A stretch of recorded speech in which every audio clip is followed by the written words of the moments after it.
اللہ تبارک و تعالیٰ نے فرمایا یا ایھا الذین آمنوا اتقوا اللہ، اے ایمان والو اللہ سے ڈرو، وقولوا قولا سدیدا، اور بات سیدھی کیا کرو، بات سچی کیا کرو، بات صاف ستھری کیا کرو۔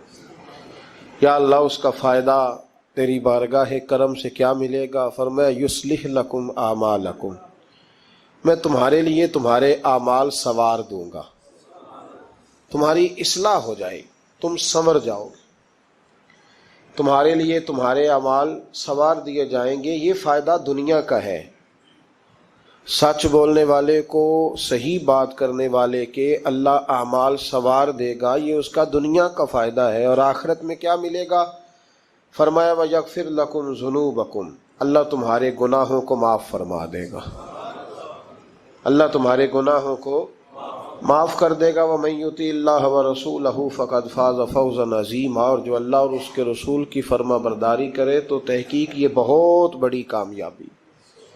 سچ بولنا، سیدھی بات کرنا، اپنے الفاظ اور اپنی گفتگو کو ہمیشہ صاف ستھرا رکھنا، یہ اللہ کی رضا بھی ہے اور میرے نبی پاک علیہ السلام کی تربیت بھی ہے۔ اسلام سچا دین ہے، قرآن سچی کتاب ہے، ہم سچے نبی کے ماننے والے صلی اللہ علیہ وسلم۔ ہمارے محبوب نے ہمیں سچ کا حکم دیا ہے، فرمایا سچ بولو گے نا یصلح لکم اعمالکم، تو اللہ فرماتے ہیں میں تمہارے اعمال کو سنوار دوں گا۔ سچائیاں انسان کو مضبوط کرتی ہیں، جھوٹ انسان کو کمزور کر دیتا ہے، اعصابی طور پر بھی، اخلاقی طور پر بھی، سماجی طور پر بھی۔ انسان کے رشتے بھی ٹوٹتے ہیں جھوٹ بولنے سے۔ سچائی انسان کی ذاتی ضرورت بھی ہے، معاشی ضرورت بھی ہے اور اجتماعی ضرورت بھی ہے۔ اسلام میں کچھ چیزوں کی گنجائش ہے، اس پہلو کو آپ نے توجہ سے سننا ہے۔ یہ حکم دیا گیا ہے کہ سچ بولو تو ذرا حکمت کے ساتھ بولو۔ دنیا میں سب سے سچا پیغام دین کی دعوت دینا ہے، اس کے لیے حکم دیا ادعو الی سبیل ربک بالحکمہ، دین کی دعوت دو تو دانائی کے ساتھ دو، حکمت کے ساتھ۔ یہ کہا گیا ہے کہ سچ بولو تو ذرا حکمت کے ساتھ بولو، دانائی کے ساتھ بولو۔ میری بات کی سمجھ آ رہی ہے آپ حضرات؟ اس پہلو کو پہلے پیش نظر رکھیں کہ سچ، لوگ کہتے ہیں جی میری جی طبیعت ہے جی سچی بات کرنے کی، کون سی بات سچی جس میں جھگڑا ذرا جلدی ہو جائے، تو یہ کوئی سچ نہیں ہے۔ سچ حکمت کے ساتھ آپ بیان کریں گے، سچ پہ آپ کھڑے ہوں گے، آپ سچائی کی جب بات کریں گے تو دانائی کے ساتھ کریں گے۔ دنیا کا سب سے بڑا سچ ہے لا الہ الا اللہ، تو میرے نبی پاک صلی اللہ علیہ وسلم نے اس سچ کو صرف کھڑے ہو کے تقریروں میں کہہ کے اور کافروں کو لتاڑ کے اور بلا بلا کہہ کے بیان نہیں فرمایا، بلکہ اس طرح کی حکمت اپنائی ہے کہ نبی پاک نے یہ سچ لوگوں کی روحوں تک اتار دیا ہے۔ تو سچ آپ بولیں گے پر کس طرح بولیں گے؟ حکمت کے ساتھ، دانائی کے ساتھ۔ لیکن جہاں ڈٹنے کی بات آئے گی کہ اب حکمت کا لوگ ناجائز فائدہ اٹھائیں گے، وہاں اللہ حکم دیتا ہے کہ ان الذین قالوا ربنا اللہ ثم استقاموا، پھر ڈٹنے کی بات ہے تو پھر تو اللہ کا نام لے کے ڈٹ جا۔ لیکن عام جب آپ سچ آگے بیان کریں گے تو اس کو بڑی حکمت کے ساتھ، دانائی کے ساتھ۔ کچھ جگہوں پہ خلاف واقعہ بات کرنے کی اجازت ہے۔ نبی پاک صلی اللہ علیہ وسلم نے فرمایا کہ کو جوڑنے کے لیے تو ایسی بات کر لے، تجھے اس کی اجازت ہے۔ جوڑنے کے لیے تجھے خلاف واقعہ بات کرنے کی، مطلب اس کی دلیل یہ ہے کہ دو بھائی آپس میں ناراض ہیں تو کسی کی ذمہ صلح کرانا لگا تو بڑے کے پاس گیا تو بڑے نے کہا کہ چھوڑ، تجھے پتہ ہی نہیں چھوٹے نے ظلم کتنے کیے۔ جب آدمی غصے میں ہوتا ہے تو وہ کوتاہیاں بیان کرتا ہے۔ اب اس کو یہ کہا گیا کہ یا کہ یہ نہ کہے کہ وہ تو کہہ رہا تھا کہ بڑا ظالم ہے چھوٹا بھائی، بلکہ وہ کہے یار ساری باتیں اپنی جگہ پہ رہی، پر وہ کہہ رہا تھا آخر میرا بھائی ہے، میرا بھائی کے بغیر گزارا تو نہیں نا۔ تو وہ خلاف واقعہ بات کرے، چھوٹے کے پاس آیا اور آ کے کہا کہ بڑے سے میں ہو کے آیا ہوں، تو اس نے کہا تمہیں پتہ ہی نہیں، بڑا تو بڑی دیر سے کھا رہا ہے، کھا ہی سارا بڑا گیا۔ تب یہ بات چھوٹے کو آ کے بتانے کی ضرورت ہے۔ تو ایسی بات کر جو بظاہر خلاف واقعہ ہو لیکن لوگوں کو جوڑ دے۔ جوڑنے کے لیے خلاف واقعہ بات کرنے کی اجازت تھی، اب لوگ توڑنے کے لیے خلاف واقعہ بات کرتے ہیں۔ چاہیے تھا کہ جوڑتے، کہتے تیرا بھائی ہے، میں تو بات نہیں کرنا چاہتا پر ہے پورا ظالم، وہ کیا کرے بھائی، تیرا بھائی ہے، اب رشتے بدلتے نہیں۔ تو میں نے کہا جناب نے بڑا اچھا کردار ادا کیا ہے، آ گئی ہے سمجھ آپ کیا کہنا چاہ رہے ہیں۔ تو لوگ توڑنے کے لیے کردار ادا کرتے ہیں۔ ایک تو یہاں اجازت دی، دوسرا میرے نبی کریم صلی اللہ علیہ وسلم نے فرمایا جنگ کے موقع پر اگر تمہیں خلاف واقعہ بات کرنی پڑے تو اس کی تمہیں جنگی حکمت عملی کے لیے اجازت ہے۔ تیسرا فرمایا کہ اپنی بیوی کو مطمئن کرنے کے لیے اگر کسی شخص کو خلاف واقعہ بات کرنی پڑے تو اس کی اسے کس بات کی اجازت ہے؟ چلے مسکرائیں نا آپ، ویسے ہی بتا دیں، ہو ذرا سنجیدہ اس مسئلے پہ، اس میں ہنسنے کی کیا ضرورت ہے، یہ کوئی ہنسنے والی بات تھوڑی ہے، اس پہ آپ ویسے ہی بتا دیں۔ لیکن بیوی سے خلاف واقعہ بات کریں آپ، کبھی اس کو منانے کے لیے کوئی ایسی بات کر دیں، لیکن اگر جھوٹ کا پلندہ اس کے سامنے بھی کھول دیں گے نا، اس کا بھی اعتماد ضائع ہو جائے گا۔ اور میاں بیوی کا رشتہ ہی اعتماد پہ قائم ہوتا ہے۔ جب وہ سمجھ جائے گی نا کہ میرے ساتھ بولتا ہی جھوٹ ہے، سچ بولتا ہی نہیں، تو پھر یہاں بھی معاملہ صحیح نہیں رہے گا۔ تو یہ دو تین مواقع، ایک چوتھی بات ہے اس پر بھی تھوڑی توجہ کر لیں تاکہ مضمون کو آگے سمجھنے میں آسانی ہو جائے۔ ایک ہے ذو معنی لفظ استعمال کرنا حکمت کے تحت۔ حکمت کے تحت ایک آدمی کے سامنے کھانا آیا ہے تو وہ کھانا اس کے لیے مضر صحت ہے۔ بعض لوگ بعض چیزیں کھا کے ان کی طبیعت بگڑ جاتی ہے۔ اب سامنے والا کہتا ہے جناب کھانا، تو وہ کہا الحمدللہ جی الحمدللہ، بے شک بھوک لگی ہوئی ہے، لیکن اب وہ کھانا اگر کھائے گا تو اس کے لیے تکلیف ہے، تو اس کو یہ اجازت ہے کہ وہ سامنے والے کا دل بھی بچا لے اور اپنی صحت بھی۔ لیکن وہاں بھی ہم لوگ نخرہ دکھاتے ہیں، کہتے ہیں جی یہ بلائلر میں نہیں کھاتا، یہ جو بڑا گوشت ہے یہ میں نہیں کھاتا۔ تو آپ صاف کہیں کہ جناب میرا نخرہ بڑا، میرے لیے چھوٹا گوشت پکائے، بات ختم ہو گئی۔ اب سامنے والے کی گنجائش نہیں تو وہ کیا کرے گا؟ تو اس پہ آپ، اللہ تعالیٰ روزی دیتا ہے نا روز گھر میں، تو گھر میں اللہ تعالیٰ توفیق دے گا تو جب ہمت ہوگی پکا کے کھا لیں گے، تو دوسرے کا دل بھی بچ جائے گا اور آپ کا جھوٹ بھی۔ اس کی دلیل نبی کریم صلی اللہ تعالی علیہ وآلہ وسلم کو حضرت صدیق اکبر مکے سے مدینے لے کے جا رہے تھے تو رستے میں ایک شخص ملا، وہ بڑا دشمن تھا اسلام کا۔ اس نے نبی پاک صلی اللہ علیہ وسلم کو دیکھا، جناب صدیق اکبر کو دیکھا، لیکن وہ حضور کو نہیں جانتا تھا، حضرت ابو بکر صدیق کو جانتا تھا۔ اب اس نے پوچھ لیا کہ ابو بکر یہ آپ کے ساتھ کون ہے؟ تو جناب صدیق اکبر رضی اللہ تعالیٰ عنہ فرماتے میرے دل میں خیال آیا کہ اگر میں نے حضور کا نام بتایا تو یہ شور بھی کرے گا اور ہو سکتا ہے تکلیف بھی پہنچائے، تو میں نے ایک حکمت کا جملہ استعمال کیا۔ ہادی کہا کرتے تھے رستہ دکھانے والے کو، تو عرب کے لوگ کسی کو کئی دفعہ ساتھ رکھتے تھے کہ ہمیں رستہ دکھاؤ، اس کو ہادی بنا لیتے تھے۔ کئی دفعہ بندے کہتے تھے آؤ چوک تک چھوڑ آتے ہیں آپ کو، پھر آپ سیدھا ہی ہے روڈ، اس کو ہادی کہا جاتا تھا۔ تو حضرت ابو بکر صدیق کہتے ہیں کہ لوگ تو کہتے تھے نا چوک تک چھوڑنے والے کو ہادی، تو میں اپنے نبی کو اس لیے ہادی کہتا تھا کہ یہ جنت تک چھوڑ کے آئیں گے اور جنت کے بعد بھی ساری نعمتیں ان کی ہدایت سے ملے گی۔ کہتے جب کہا نا یہ کون ہے، تو میں نے ایسا لفظ استعمال کیا کہ جس سے محفوظ بھی رہے اور سچ بھی ہو گیا۔ حضرت صدیق اکبر عرض کرنے لگے یہ میرے ہادی ہیں، یہ میرے ہادی ہیں۔ تو وہ سمجھا کہ یہ چوک تک، گلی تک، اگلے چوراہے تک چھوڑنے جا رہے ہیں، اس طرح کے ہادی ہیں۔ کہتے میں نے کہا ہادی ہیں، تو وہ کہا اچھا تمہارے ہادی ہیں۔ وہ گزر گیا۔ فرماتے میں نے حضور کی طرف دیکھا تو محبوب مسکرائے، گویا محبوب سمجھ گئے کہ ابو بکر نے جو والا ہادی مجھے کہا ہے وہ والا ہادی ہے جو جنت کا راستہ دکھاتا ہے۔ تو اس طرح کا ذو معنی لفظ استعمال کرنا شریعت کے اندر جائز ہے۔ لیکن جھوٹ، صریحاً جھوٹ، اور ہمارے زمانے کے اندر تو جھوٹ، ایسا لوگ جھوٹ بولتے ہیں جو گناہ بے لذت ہے، کوئی مطلب ہی نہیں۔ اگر آپ ناراض نہ ہو تو بڑے بڑے سیانے لوگ جھوٹ بولتے۔ اب تو لوگوں نے گناہوں کے نام بدل لیے ہیں۔ میں اکثر کہتا ہوں کہ اب چغلی کا نام لوگوں نے گپ شپ رکھا ہے، آؤ تھوڑی دیر گپ شپ کریں، محلے کے 4-5 معزز لوگوں کی پگڑیاں اچھالیں، یہ گپ شپ ہے ہماری۔ اور جھوٹ کا نام بدل کے ہم نے بہانہ رکھ دیا ہے۔ بیوی کہتی ہے میں نے شوہر سے بہانہ کر دیا تھا، بندہ کہتا آئے تھے کچھ لوگ بس میں نے بہانہ کر دیا، تو بھائی تو صاف کہہ میں نے جھوٹ بولا ہے، اس کا نام بدل کے بہانہ کیوں رہا؟ اور بلا وجہ کا جھوٹ، بلا وجہ کا، دوست بیٹھے یارانہ ہے، جھوٹ بول رہے ہیں، وہ 6 کروڑ آیا تو 9 کروڑ نکل گیا، تو وہ ابا جی لائے وہ جگہ خرید کے، تو میں نے کہا نہیں ڈیفینس والی نہیں مجھے پسند، میں تو وہ بیریا ٹاؤن والا مکان خریدوں گا. تو یہ جھوٹ کس کس پہ روب ڈال رہے؟ اور جس کو جھوٹ سنایا جا رہا ہے وہ بھی آگے سے جھوٹ بول رہا ہے. وہ کہہ رہا ہے نہیں تیرے تو ابے نے دیکھا, میرے دادے نے بھی 10 کروڑ دیکھا ہوا تھا. تو ان کہانیوں کا مطلب کیا ہے؟ کیوں لوگ ایسا کرتے بلا وجہ؟ اور پھر کچھ لوگوں کو ہر وقت بولنے کی اجازت ہے. وہ کہتے ہیں میں کہانی بنا کے سنانی پڑے, سنانی ضرور ہے. مذاق, ایک آدمی لطیفہ سنا لیا تو اب اس کی عزت نہیں بچتی جب تک یہ نہ سنائے. راز ہو گئے آپ لوگ, گھورنے لگ گئے ہو نا بیچ بیچ میں سے تھوڑا تھوڑا. صحیح کہہ رہا ہوں؟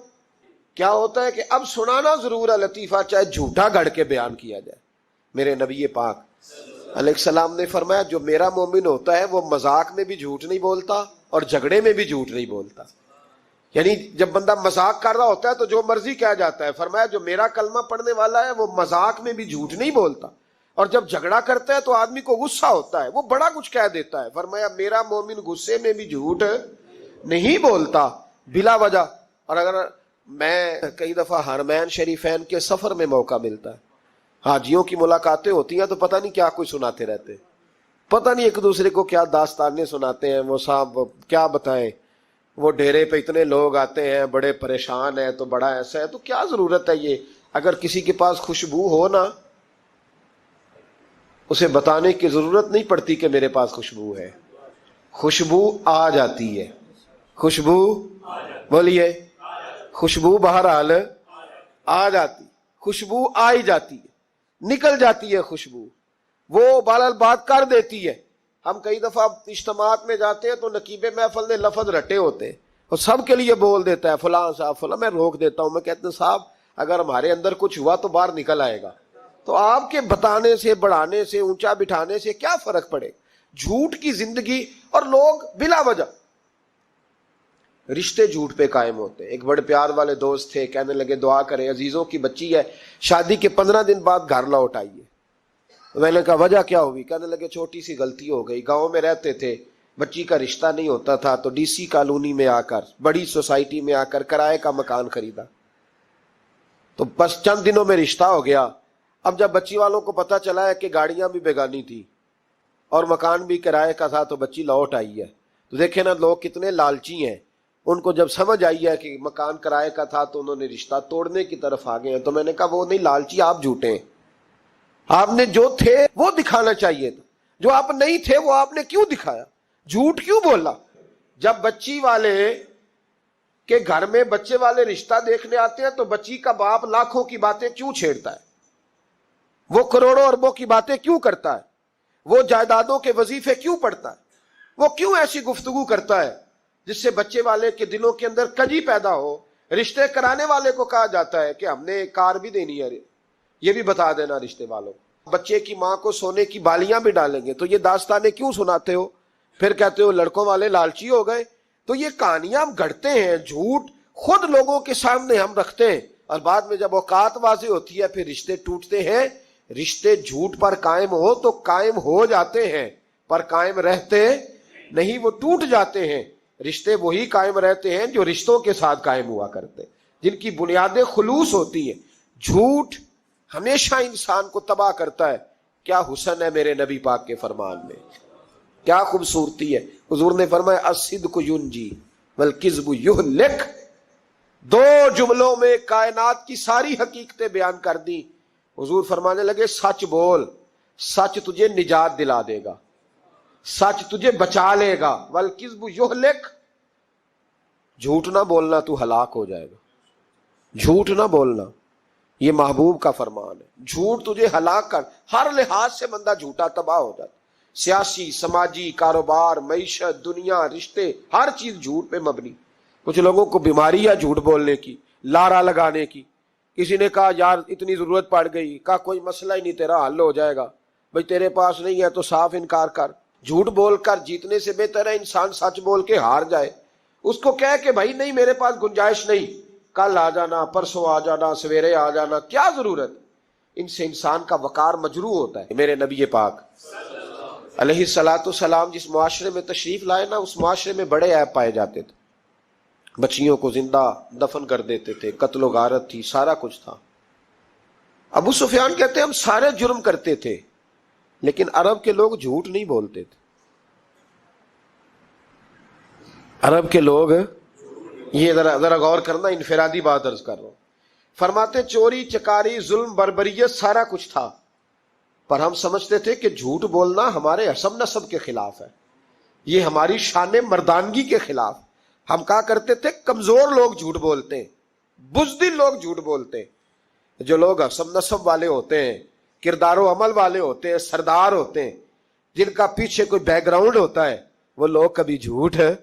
میرے نبی پاک علیہ السلام کا فرمان ابو داؤد شریف میں موجود ہے، ایک صحابی نے کہا یا رسول اللہ بخل بڑی بری چیز ہے، پر کیا مومن بخیل ہوتا ہے؟ نبی پاک صلی اللہ علیہ وسلم نے فرمایا ہاں، کبھی کبھی مومن کنجوسی کرتا ہے، ہو جاتی ہے، اگرچہ نہیں ہونی چاہیے۔ یا رسول اللہ مومن بزدل بھی ہوتا ہے؟ فرمایا ہو جاتا ہے۔ عرض کیا یکون المومن کذابا، یا رسول اللہ مومن جھوٹا بھی ہوتا ہے؟ فرمایا قال لا، مومن سب کچھ ہو سکتا ہے پر مومن جھوٹا ہو سکتا، مومن جھوٹ بول سکتا، جھوٹ نہیں اس کی زبان سے نکلتا، یہ مومن کی شان ہی نہیں۔ عرب کے لوگ کہتے ہیں کہ جھوٹ ہماری مردانگی کے خلاف۔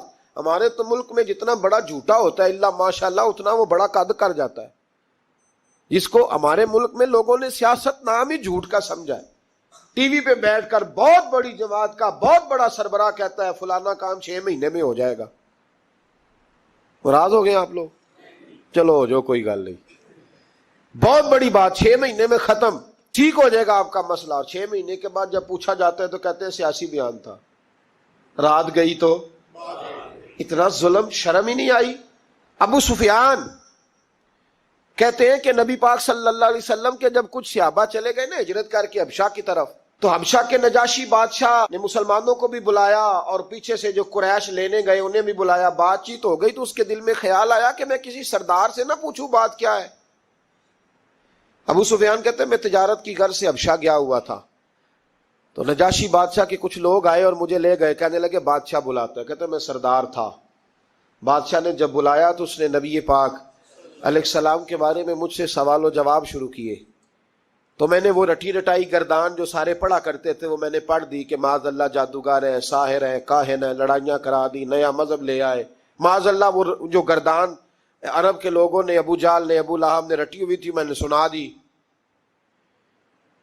کہتے اس نے ایک سوال پوچھا، اس نے کہا چل ابو سفیان جو تو کہتا ہے ٹھیک ہی کہتا ہوگا معاذ اللہ، لیکن یہ بتا کہ کیا کبھی انہوں نے جھوٹ بھی بولا ہے؟ کیا انہوں نے کبھی، بہت بڑی بات ہے اس کو سمجھنا۔ تو ابو سفیان کہتے ہیں کہ میرے دل میں 1 منٹ کے لیے خیال آیا کہ میں جھوٹ بول دوں، کہہ دوں کہ وہ بولتے ہیں معاذ اللہ جھوٹ، لیکن پھر میرے اندر سے آواز آئی کہ تو قبیلے کا سردار ہے، اور جو مردانگی والے لوگ ہوتے ہیں ان کی زبانوں سے کچے جملے نہیں نکلتے، وہ جھوٹ نہیں بولتے۔ جو کسی منصب پر فائز لوگ ہوتے ہیں وہ ایسے ہی ان کی زبان ہر وقت چسکے کے لیے تھوڑا یہاں جھوٹ تھوڑا وہاں جھوٹ نہیں پھینکتی، وہ لوگ جھوٹے نہیں ہوتے۔ تو سردار ہے، تو چودھری ہے، تو سربراہ ہے، تو اہل ہے، تو منصب والا ہے، جھوٹ بولے گا؟ کہتے ہیں مجھے کہنے لگا سوچ کیا رہے ہو، بتاؤ کبھی جھوٹ بولا ہے؟ ابو سفیان کہتے ہیں میں نے فیصلہ کیا، میں نے کہا نہیں میں سردار ہو کے جھوٹ بولوں؟ کہتے ہیں میں فوراً بول پڑا، میں نے کہا وہ رشتے میں میرے بھتیجے لگتے ہیں، میرے سامنے آنکھ کھولی، میرے سامنے بچپن گزرا، میرے سامنے جوانی گزری، میرے سامنے شادی ہوئی، میں نے ان کی زندگی کے بڑے رنگ دیکھے، میں نے انہیں ماں سے بچھڑتے بھی دیکھا، دادا کی گود میں کھیلتے بھی دیکھا، پھر دادا کے جنازے پر بھی دیکھا، میں نے انہیں ہر حال میں دکھ اور سکھ میں دیکھا۔ کہنے لگا نجاشی سارے اختلاف اپنی جگہ پر میں نے اس رسول کو اس وقت بھی دیکھا جب مکے کے لوگ ہتھیلیوں پہ اٹھاتے تھے، اور آج بھی دیکھتا ہوں جب لوگوں نے پتھر اٹھائے ہوئے ہیں۔ میرا بھتیجا بھی ہے، میرا اپنا بھی ہے، میرا رائے کا شدید اختلاف بھی ہے، لیکن میں جھوٹ نہیں بولوں گا۔ وہ میرا بھتیجا دکھ میں ہو یا سکھ میں ہو، وہ آسانی میں ہو یا تکلیف میں ہو، امیر کے پاس بیٹھے یا غریب کے پاس بیٹھے، اس کی زبان سے جب بھی نکلتا ہے حق اور سچ ہی نکلتا ہے۔ اس نے زندگی میں کبھی جھوٹ بولا؟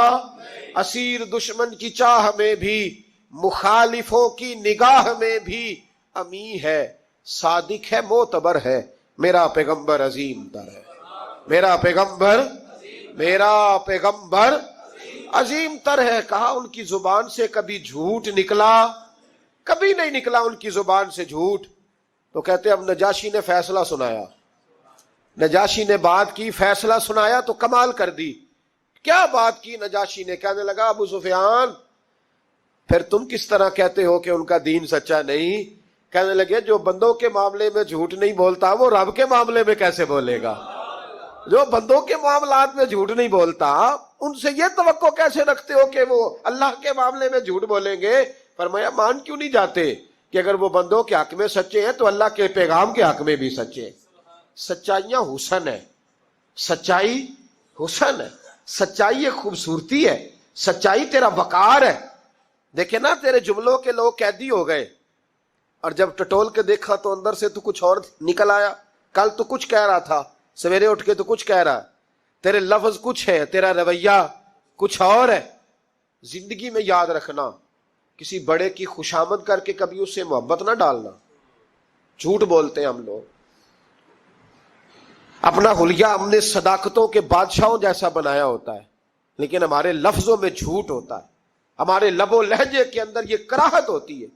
حضرت باجید بستامی فرمایا کرتے تھے جو زبان کا سچا نہیں ہوتا اس کو کبھی معرفت کا نور نصیب نہیں ہوتا, چاہے کہ 2000 جبہ ڈال کے بیٹھ جائے. معرفت کا نور اسے ملتا ہے جس کی زبان پر حق اور سچ ہوتا ہے. یہ یاد رکھ لے, سچائی اتنی بڑی دولت ہے. امام فخر الدین رازی رحمت اللہ تعالیٰ نے ایک بڑی پیاری حدیث لکھی ہے. کہتے ہیں نبی پاک صلی اللہ علیہ وسلم کے پاس ایک شخص آیا, اس نے کہا یا رسول اللہ میں نے کلمہ پڑھنا ہے پر 4 چیزیں ہیں جو مجھ سے چھوٹتی نہیں اور آپ ان کو حرام کہتے ہیں, تو حضور آپ حکم کریں کیا کروں؟ فرمایا چل تو بول وہ کیا ہے. کہنے لگا جی میں شراب کا بھی عادی ہوں. معاذ اللہ. بولیے استغفر اللہ, سارے بولیے میں شراب کا عادی ہوں مجھ سے چھوٹتی نہیں. اور پھر کہنے لگے میں چوری کا بھی عادی ہوں, جاتی نہیں. اور تیسری بات یہ کہ میں معاذ اللہ ثم معاذ اللہ زنا کا بھی عادی ہوں. اور چوتھی میرے اندر بیماری ہے کہ میں جھوٹ بہت بولتا ہوں. یہ عادتیں چھوٹتی نہیں. میں ان کے ہوتے ہوئے کلمہ کیسے پڑھوں؟ آپ کے دین میں یہ شدید بری چیزیں اور مجھ سے چھوٹتی نہیں تو کیا حکم ہے؟ میرے محبوب علیہ السلام کو اللہ نے بڑی حکمت عطا فرمائی, بڑا نوازا ہے نبی پاک نے. حضور نے بڑے خوبصورت جملے کہے. فرمایا کو سودا کر لے میرے ساتھ. عرض کی حضور حکم ہو. فرمایا 4 میں سے ایک چھوڑ دے, کلمہ پڑھ لے, سودا کر لے. کہا حضور حکم کریں کون سی؟ صحابہ کہتا ہے اب ہم گھوم رہے تھے کہ یہ کیا بات ہے, 4 چیزیں حرام میں قطعی ہیں. حضور کہتے ہیں ایک چھوڑ دے. میں ایک وعدہ کر. کہا یا رسول اللہ حکم کریں. تو صحابہ کہتے ہیں اب جب حضور نے کہا نا ایک چھوڑ دے تو ہم پھر تجزیہ کر رہے تھے کہ شراب بڑی گندی ہے, زنا بڑا گند ہے, چوری کسی کے حق پہ ڈاکہ ہے, ظلم ہے. لیکن میرے نبی پاک علیہ الصلوۃ والسلام نے کیا خوبصورت فرمایا. فرمایا چل تو جھوٹ چھوڑ دے. کیا چھوڑ دے؟ اللہ اکبر. فرمایا جھوٹ چھوڑ دے. عرض کی باقی؟ فرمایا باقی اللہ فضل کرنے والا ہے, تو جھوٹ چھوڑ دے. اب لوگ کہتے ہیں کہ ہم حیران تھے کہ اتنی گندی چیزیں, شراب بھی, زنا بھی, چوری بھی, اور حضور نے صرف جھوٹ چھڑوایا ہے. وہ سردار کہتا ہے میں گھر گیا, شراب کی بوتل پہ ہاتھ ڈالنے لگا. دل میں خیال آیا شراب پی کے صحابہ کے مجمع میں جاؤں گا تو اگر کسی صحابی نے پوچھا کہ تو نے شراب پی ہے, جھوٹ بولوں گا تو نبی پاک کے وعدے کا کیا بنے گا, اور سچ بولوں گا تو اس محفل نور میں بیٹھوں گا کیسے شراب پی کے. کہتے 2-3 دفعہ ہاتھ بڑھایا پر مزہ نہیں آیا. میں نے پٹخی دیوار کے ساتھ بوتل, میں نے کہا یہ تو گئی, یہ نہیں پیوں گا آج کے بعد. کہتے پھر میں باہر نکلا اس عورت کے پاس رات گزارنے جہاں منہ کالا کرنا تھا. کہتے ہیں جب پہنچا تو اس نے پہلا سوال پوچھا, کہنے لگی سنا ہے تو کلمہ پڑھ گیا ہے. کہتے ہیں بس وجود چکنا چور ہو گیا. او میرے دوستو, لوگ پوچھتے تو ہے نا تو کس کا بیٹا ہے؟ ہاں ہاں او سنگیو, لوگ پوچھ لیتے ہیں تو کس استاد کا شاگرد ہے. اور یارو یاد رکھو تیرا حلیہ دیکھ کے لوگ پوچھتے ہیں تو کس مرشد کا مرید ہے. یاد رکھ اپنے لیے نہ صحیح کسی کی عزت کے لیے صحیح, اپنے لیے نہ صحیح کسی کی عزت کے لیے. تو کسی کے لیے ہی بدل دا یار, تو کسی کا ہی خیال کر جا, چل کسی اور کے لیے اپنے آپ کو تبدیل کر جا. اپنے لیے نہ صحیح دیکھ تو کسی اور کے لیے ہی بدل جا. اب تیری کسی اور سے بھی نسبت ہے, لوگ کسی اور کے ساتھ تجھے منسوب کرتے ہیں، ان کا دیوانہ ہوں، ان کا مجذوب ہوں، کیا یہ کم ہے کہ میں ان سے منسوب ہوں؟ کہا اس بی بی نے، کہنے لگی سنا ہے تو کلمہ پڑھ گیا ہے؟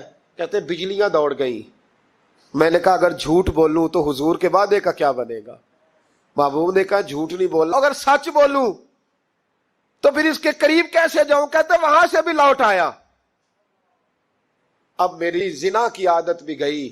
اگلی شام ہوئی تو سامنے مال پڑا تھا ایک آدمی کا، وہ آدمی غافل تھا، اس پہ ہاتھ ڈالنے لگا تو دل میں خیال آیا یہ سویرے تفتیش بھی کرے گا، اگر پوچھتا مجھ تک آ گیا کہ تو نے تو نہیں چوری کی تو جھوٹ تو میں بول ہی نہیں سکتا، حضور سے وعدہ کیا ہے، اور سچ بولوں گا تو میری آبرو کیا بچے گی؟ کہتے شام ایک دن میں گیا، اگلے دن کی شام ہوئی تو صرف سچ کی عادت اپنائی، میرا زنا بھی گیا، میری چوری بھی گئی، میری شراب کباب بھی گئے۔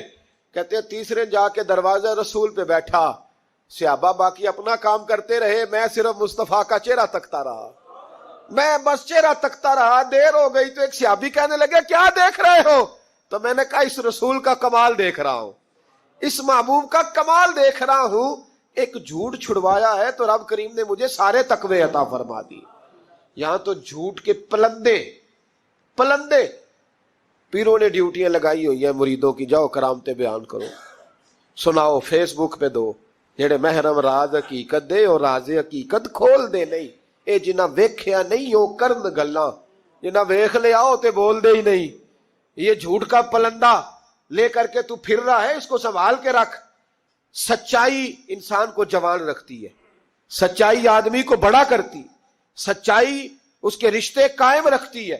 میرے نبی کریم علیہ السلام نے سچ کا درس دیا، سچی بات کا حکم کہا، فرمایا سچ بولو۔ حضرت مالک بن دینار رحمت اللہ علیہ ارشاد فرمایا کرتے تھے کہ سچائی اتنی بڑی چیز ہے کہ سچائی کو تو آگ نہیں جلاتی، فرمایا کرتے تھے سچائی کو تو مٹی نہیں کھاتی، فرمایا کرتے تھے سچائی کو تو دریا نہیں ڈبوتا۔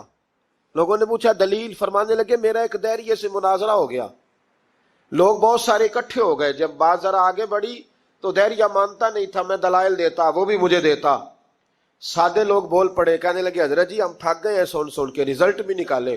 تو فرماتے میں نے دہریے سے کہا چل رزلٹ نکال لیتے، آگ جلاتے ہیں، دونوں ہاتھ ڈالتے ہیں، جو سچا ہوگا بچ جائے گا، جو سچا ہوگا۔ فرماتے تھے سچائی کو آگ بھی نہیں جلاتی، جو سچا ہوگا بچ جائے گا اور جو جھوٹا ہوگا جل جائے گا۔ فرماتے ہیں آگ جلا لی، اب میں نے اسے کہا چل ہاتھ ڈال، تو وہ جھوٹا تھا، جھوٹ کے پیر کوئی نہیں ہوتے، وہ ہاتھ ہی نہیں آگے کرتا، ہاتھ ہی نہیں بڑھاتا۔ کہتے میں نے زبردستی پکڑ کے اس کا ہاتھ آگ میں کیا، کئی دیر تک آگ میں رکھا، نہ اس کا جلا نہ میرا جلا۔ کہتے باہر نکلا، لوگوں نے شور کر دیا یہ کیا ہے؟ میں نے عرض کی مولا نہ اس کا جلا نہ میرا۔ فرماتے ہیں عاطف غیب سے ندا آئی، مالک بن دینار سچے کے ہاتھ میں بھی جس کا ہاتھ ہو ہم اس کا بھی نہیں جلایا کرتے، سچے کے ہاتھ میں بھی جس کا ہاتھ ہو ہم اس کا بھی۔ تیرا ہاتھ اس نے پکڑا اور جلا دوں، کہا علیحدہ کر۔ کہتے میں نے کہا چل بھئی اب علیحدہ علیحدہ ڈالنا ہے، اور ڈرنے لگا، میں نے کہا یہ تو ڈالنا ہی پڑے گا۔ کہتے ہاتھ ڈالنا، اس کا جل گیا، میرا بچ گیا۔ تو لوگ کہنے لگے یہ کیا ہوا؟ تو میں نے کہا کچھ بھی نہیں ہوا، میرا کمال نہیں، میرا رب بھی سچا ہے، میرے رب کے وعدے بھی سچے ہیں، قرآن بھی سچا ہے، قرآن کے اعلان بھی سچے ہیں، محبوب بھی سچے ہیں، اور محبوب کے فرمان بھی سچے۔ سچائیاں تو آگ میں ڈالے تو نہیں جلتی، ہم لوگ کیسے علیحدہ علیحدہ ہو جاتے۔ اور پھر میں نے عرض کی کہ کوئی فائدہ نہیں ہوتا لوگوں کا، بلا وجہ جھوٹ بولتے، جھوٹی خوابیں بیان کرتے، جھوٹے نظریات اور جھوٹی کہانیاں لوگ گھڑ کے بیان کرتے ہیں، آتے ہیں تو قصیدہ خوانی کرتے ہیں، بادشاہوں کے، پیروں کے، علماء کے قصیدے پڑھتے ہیں، آ کے ان کو کہتے ہیں کیا بات ہے، کیا بات نہ بھائی، وہ تعریف ہوتی نہیں جو منہ پہ کی جاتی ہے، تعریف تو وہ ہوتی ہے جو تو کسی تیسری جگہ جا کے بیٹھ کے کرتا ہے۔ یہ میری بات یاد رکھنا، جو منہ پہ کی جاتی ہے وہ خوشامد ہوتی ہے۔ حضرت سیدنا عمر فاروق رضی اللہ تعالیٰ عنہ فرمایا کرتے تو جو میری تعریف کرتا ہے میرا دل کرتا ہے کہ اس کے منہ میں مٹی ڈالوں۔ ہمارے ایک بزرگ تھے مولانا غلام علی اوکاڑوی صاحب رحمۃ اللہ علیہ، رات میں اوکاڑے میں تھا تو ان کی خوشبوئیں بڑی آ رہی تھی وہاں سے، تو ان کی جب کوئی تعریف کرتا تھا تو وہ اس دور میں ہم یہ نہیں نہ کہہ سکتے کسی کو کہ تیرے منہ میں مٹی ڈالوں، تو جب کوئی تعریف کرتا تھا تو وہ اپنے رنگ میں بولتے تھے، فرمایا کرتے دل کرتا ہے تیرے منہ میں خاک شفا ڈالوں، تیرے منہ میں مدینے کی خاکیں شفا ڈالوں تو بندہ کہتا ہے کیا مطلب؟ کہنے لگے حضرت عمر مٹی کہا کرتے تھے نا تو میں کہہ نہیں سکتا کہیں تو ناراض نہ ہو جائے. تو منہ پہ تو خوش آمدید 2 منٹ آئے. اور پیر بھی چونکہ علماء بھی اللہ ماشاءاللہ میری طرح جو کہلواتے ہیں وہ علماء مشائخ بڑے لوگ وہ تعریف کے اللہ تعالیٰ خیر کرے بڑے مزے ہوتے ہیں. تو تھوڑی دیر تعریف کرتا ہے آنے والا کہتا ہے حضرت جی بلے بلے ساری رات تسی رہے ہو خواب. تو یہ 2-3 تعریفیں سنو اب میں گیا آپ جانے اور آپ کا کام جانے. او بھائی تعریف خالی کرتے رہنے کا کیا مطلب ہے؟ پیارا تو وہ ہوتا ہے جو مشن کا وارث ہوتا ہے, جو دست و بازو بنتا ہے, جو آگے بڑھتا ہے, جو دکھوں سکھوں میں دھوپ چھاؤں میں ساتھ ہوتا ہے. آ کے تعریف کرنا کلادہ ملانا نکل جانا. کئی دفعہ ساتھ رہنے والے تعریفیں نہیں کر پاتے, کوئی ضرورت بھی نہیں ہوتی, انہیں ضرورت بھی نہیں, اس لیے کہ وہ تعریف نہیں کر رہے, وہ عمل کر رہے, وہ نوکری کر رہے, وہ ڈیوٹی کر رہے. تو ہم تعریفوں کے پل باندھتے. ابا جی کی بھی کچھ لوگ نری تعریفیں کرتے ہیں, خدمت کوئی نہیں کرتے, صرف تعریف پہ گزارا کرتے. تعریف نہ کر, یہ جھوٹ کا پلندہ نہ باندھ. ایک بزرگ کی تحریر پڑھ رہا تھا, رات کو بڑا مزہ آیا. فرمانے لگے نبی پاک کے زمانے کے تو جانور بھی سچ بولتے تھے. کیا کہہ دیا میں نے؟ حضور کے زمانے کے کون؟ حضور کے زمانے کے تو جانور بھی سچ بولتے تھے. اور پھر انہوں نے دلیل کے طور پر کہا, کہنے لگے نبی کریم علیہ السلام گزر رہے تھے, سرور کائنات گزر رہے تھے صلی اللہ علیہ وسلم, ایک پہاڑی علاقے سے. ایک آواز آئی, کسی پکارنے والے نے کہا یا رسول اللہ, گویا ان لفظوں میں کہا یا رسول اللہ ہے انظر حالنا. حضور نے پلٹ کے دیکھا تو ہرنی بندھی ہوئی تھی, ہرنی. نبی پاک علیہ السلام گئے اس کے پاس. ایک روایت ہے کہ صحابی نے اس کو باندھا تھا, ایک روایت ہے کہ یہودی نے باندھا تھا. حضور گئے, آ کے کہا کیا بات ہے؟ تو عرض کرنے لگے یا رسول اللہ یہ بندہ مجھے قیدی بنا کے لایا ہے, اور آپ میرے تھنوں کو دیکھیں دودھ سے بھر گئے, بچے میرے تڑپ رہے, اگر تھوڑی دیر کے لیے یہ مجھے چھوڑ دے تو میں وعدہ کرتی ہوں دودھ پلا کے فوراً واپس آ جاؤں گی. نبی پاک صلی اللہ علیہ وسلم نے یہودی سے کہا چھوڑ دو. اس نے کہا اگر نہ آئی تو؟ نبی پاک نے فرمایا یہ سچے سے وعدہ کر رہی ہے تو سچا کر کے دکھائے گی. حضور کے زمانے کے جانور یہ سچا وعدہ کر کے دکھائے. نبی پاک صلی اللہ علیہ وسلم نے اسے چھوڑ دیا. تو جانور کو جب آپ بندھے ہوئے کو چھوڑتے ہیں تو بڑی تیز دوڑتا ہے. اتنی تیز دوڑی کہ جنگلوں کے اندر اور پہاڑوں میں گم ہو گئی, نظر ہی نہیں آ رہی کدھر گئی. جب وہ گم ہو گئی تو وہ یہودی کہنے لگا وہ تو غائب ہو گئی, اس طرح گئی ہے کہ لگتا ہی نہیں تھا پلٹ کے آئے گی, یہ نہیں آئے گی. تو محبوب نے فرمایا نہیں یہ ضرور آئے گی, یہ سچ کہہ کے گئی ہے, یہ لوٹے گی. وہ یہودی کہتا جب میں نے کہا نا نہیں آئے گی تو واہ میرے محبوب تیری شان پہ بھی قربان جائے, کیا انداز ہے. حضور چارپائی پہ اس کے پاس بیٹھ گئے, فرمایا چل میں بیٹھتا ہوں بطور گارنٹڈ کے, میں بیٹھتا ہوں, آئے گی تو میں جاؤں گا, یہیں بیٹھا ہوں. وہ کہتے حضور بیٹھے رہے, شام ڈھلنے لگی, میں نے کہا کوئی نہیں آئی. فرمایا فکر نہ کر آئے گی. کہتے تھوڑی ہی دیر گزری تو وہ لہراتی ہوئی آئی, وہ دوڑتی ہوئی آئی. پہلے آ کے اس نے حضور کے قدم چومے, سجدہ کیا, اور پھر وہ شکریہ ادا کر کے واپس گئی. جہاں رسی بندھی ہوئی تھی اس کے پاس جا کے بیٹھ گئی, کہنے لگی مجھے باندھ لو, میں وعدہ کیا تھا. تو نبی کریم علیہ السلام نے فرمایا جا اسے جا کے باندھ. اس نے باندھ لیا تو حضور فرمانے لگے چل میرے ہاتھ بیچ دے. نرخ بازار محبت کا انوکھا ہو گیا, خود خریداروں میں شامل آ کے مولا ہو گیا.